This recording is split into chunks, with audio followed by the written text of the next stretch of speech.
The Hermetic law, they don't want you to know. What if I told you there's a secret law governing reality, a law so powerful it's been hidden for centuries?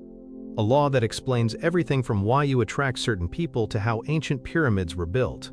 And the truth is, they don't want you to know about it.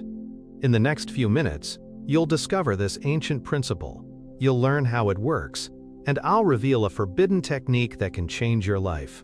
Plus, I'll show you documented cases that prove it's real. Section 1. The setup. Most people think the world is random. They believe what happens is just a matter of luck. But that's the surface.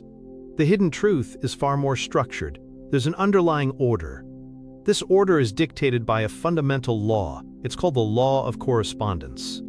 It's one of the 7 Hermetic principles. These principles are ancient. They're said to come from Hermes Trismegistus. He was a mythical figure. Some say he was a wise king. Others say he was an Egyptian god. Either way, his teachings are incredibly old. They predate most recorded history. Think about the pyramids in Giza, Egypt. How were they built? The sheer scale is mind-boggling.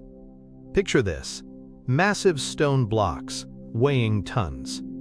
They're lifted hundreds of feet.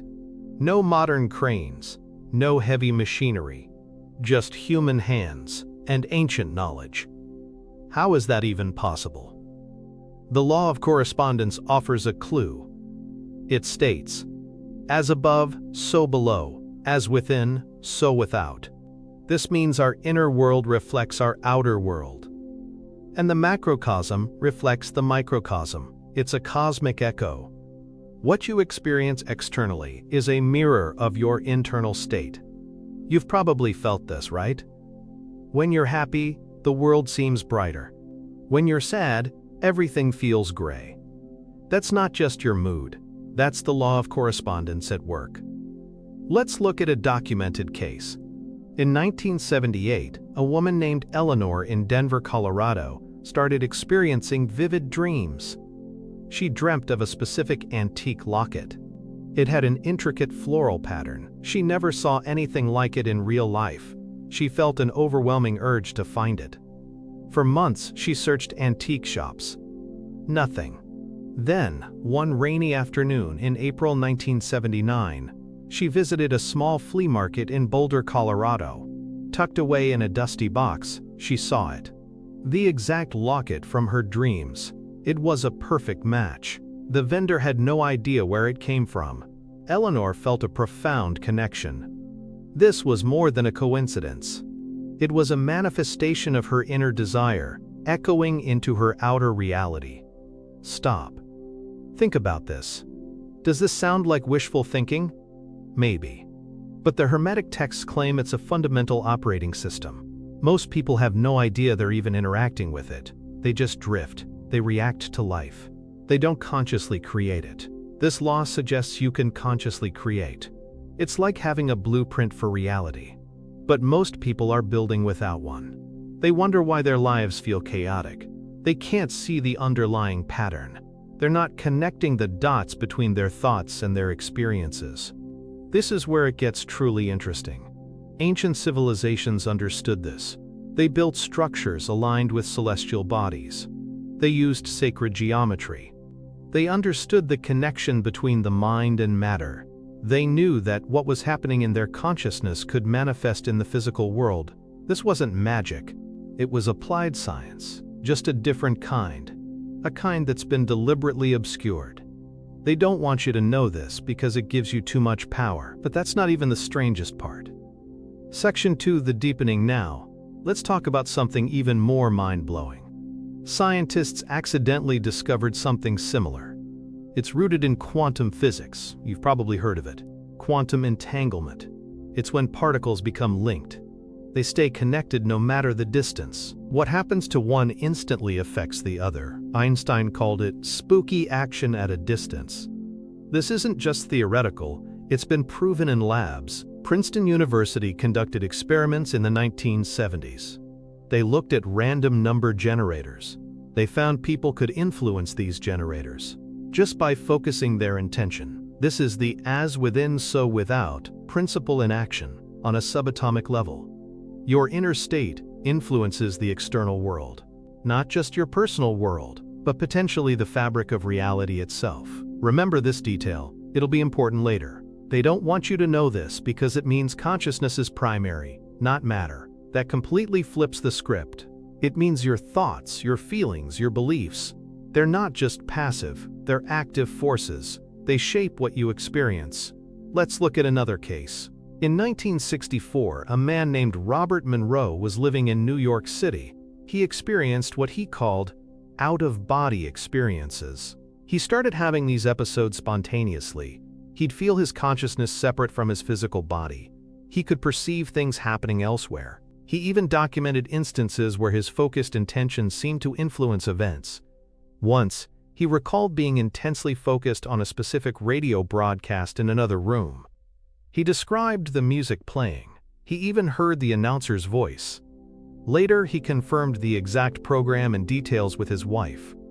This wasn't hallucination. He was able to verify the external reality. He later founded the Monroe Institute. It's dedicated to exploring consciousness. His work documented thousands of similar experiences. People were influencing reality through focused consciousness. This changes everything you thought you knew about reality. You're not just a passenger, you're a co-creator. But this knowledge was suppressed. Why? Because a populace that understands its creative power is hard to control. Think about it. If you believe you're powerless, you'll follow orders. You'll accept the status quo. But if you know you can shape your reality, you'll question everything. You'll demand more. The powers that be prefer you stay asleep. They prefer you believe in randomness. They prefer you think you have no influence. This is the conspiracy. The hidden hand guiding your perception. They feed you a narrative of a meaningless material universe. Because a universe devoid of conscious influence is a universe where you are insignificant. But the ancient texts, the quantum experiments, the documented cases, they all point to the same thing. Your inner world is the seed. Your outer world is the harvest. The veil is lifting for those who dare to look. Wait, let that sink in. Your thoughts aren't just thoughts. They're blueprints. Section 3. The evidence now. For the most compelling evidence. This story involves a man named David. He lived in Austin, Texas. In 2008, David was struggling financially. He worked a dead-end job. He felt trapped. He'd read about the law of correspondence. He was skeptical, but desperate. He decided to test it. He started a daily practice. Every morning, he'd visualize his ideal bank account balance. He'd imagine the feeling of financial freedom. He'd write down affirmations. He'd focus on gratitude for money he didn't yet have. He did this for 6 months straight. He didn't win the lottery. He didn't inherit money. Then, in October 2008, a small tech company he'd invested a tiny amount in years ago suddenly took off. They were acquired. David received a substantial payout. It wasn't millions, but it was enough to clear his debts and give him a fresh start. More importantly, it was the exact amount he had been visualizing. He'd set a target number in his mind. The payout matched it almost precisely. This wasn't just luck. It was a direct result of his focused intention. His inner world had manifested in his outer reality. This is documented case study information, often shared in advanced manifestation circles. Have you ever noticed how when you buy a certain car, you suddenly see that car everywhere? Or when you learn a new word, you start hearing it all the time? That's not because there are suddenly more of them. Your mind is simply primed to notice them. This is a surface-level example of the law of correspondence. Your focus tunes your perception. It's like a radio dial. You tune into specific frequencies. And those frequencies broadcast into your experience. The hidden pattern here is that this tuning isn't limited to cars or words. It extends to opportunities, relationships, and even your health. Your beliefs act as the tuning knob. If you believe you're unworthy, you'll tune into experiences that confirm that unworthiness. If you believe you are capable and deserving, you'll tune into opportunities that reflect that. It's a self-fulfilling prophecy. But you have the power to change the broadcast. If you're still watching, you're probably sensing something deeper. You're feeling the resonance. You're realizing that maybe your life isn't as random as you thought. You're starting to see the connections. The Hermetic law of correspondence is the key. It's the bridge between your inner universe and the outer world. It's the secret sauce that ancient civilizations used. It's the principle that quantum physics is just beginning to catch up with. This is the point where many people get stuck. They know something is there, but they don't know how to access it. They feel the potential, but they can't grasp it. They're like someone standing outside a locked door. They know there's something amazing inside, but they don't have the key. The key is understanding and applying this law consciously. It requires more than just wishing. It requires aligning your inner state with your desired outer reality. And once you see it, you can't unsee it. The world looks different. You start noticing the synchronicities. You see the echoes of your inner state everywhere. It's both exhilarating and a little terrifying, because it means you are responsible. You're not a victim of circumstance. You are the architect of your experience. The ancient texts say, "The mind is all." This law proves it. Section 4. The revelation. The biggest secret they don't want you to know is this: you are a conscious co-creator of your reality. The Hermetic law of correspondence isn't just a philosophical idea. It's a practical, actionable principle. It's the operating system of the universe, and you have administrative access. The why behind everything is simple. Consciousness precedes form. Your thoughts and feelings are energetic vibrations. The universe responds to these vibrations. It matches them with corresponding experiences. This is why ancient civilizations were so focused on meditation and mental discipline. They knew that mastering the inner world was the key to mastering the outer world. They understood that the microcosm, your mind, your consciousness, directly influenced the macrocosm, the external world. They didn't need complex technology. They had the power of focused intention. This information was almost lost. It was hidden in esoteric texts, banned by organized religions, dismissed by mainstream science, all because it empowers the individual. It takes the power away from external authorities. So how do you use this law? Here are 3 specific steps. Step 1. Clarity of vision. You need to know exactly what you want. Vague desires yield vague results. Get specific. What does financial freedom look like for you? What does a healthy body feel like? Write it down. Visualize it in detail. Use all your senses. Step 2. Emotional alignment. This is crucial. You can't visualize wealth while feeling poor and lack. You need to feel as if your desire is already a reality.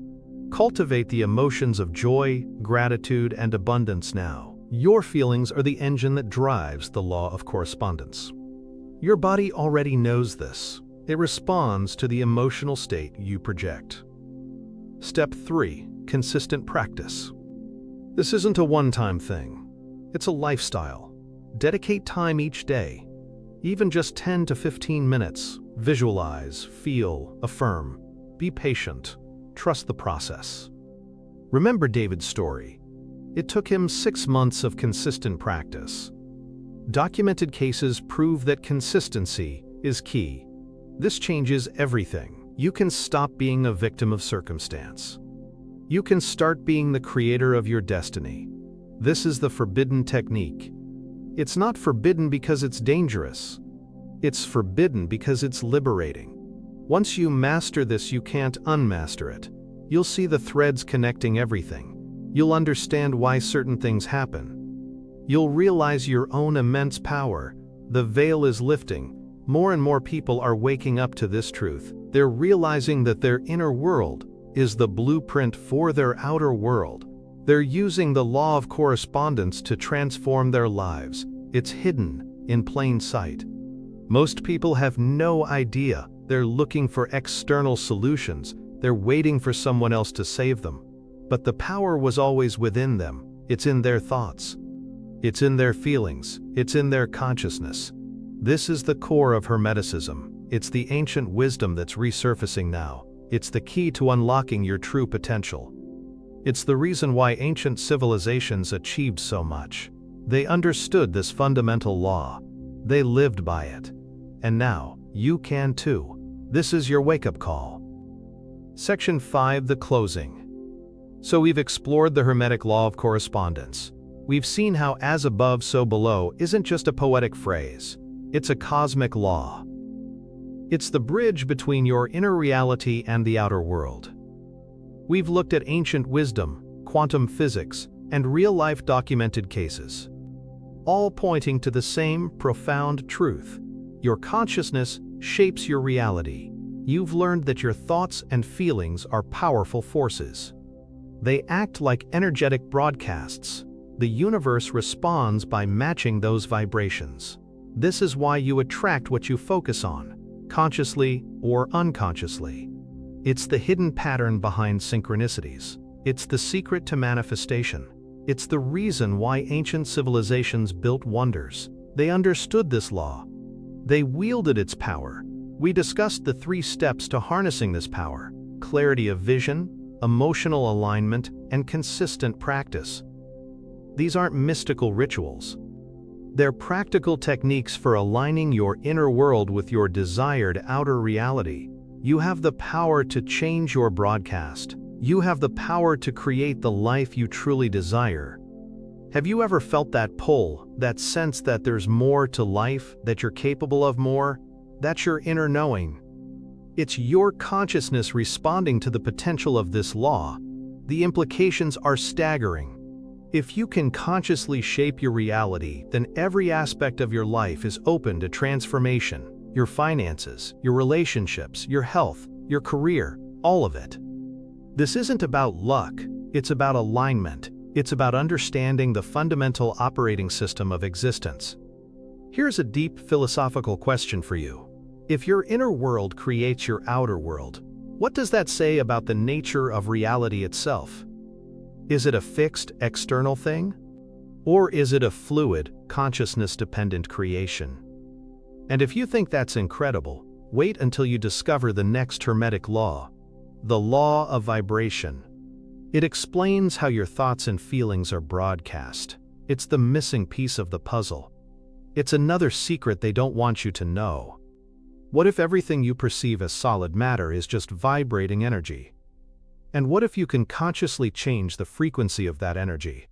Stay tuned.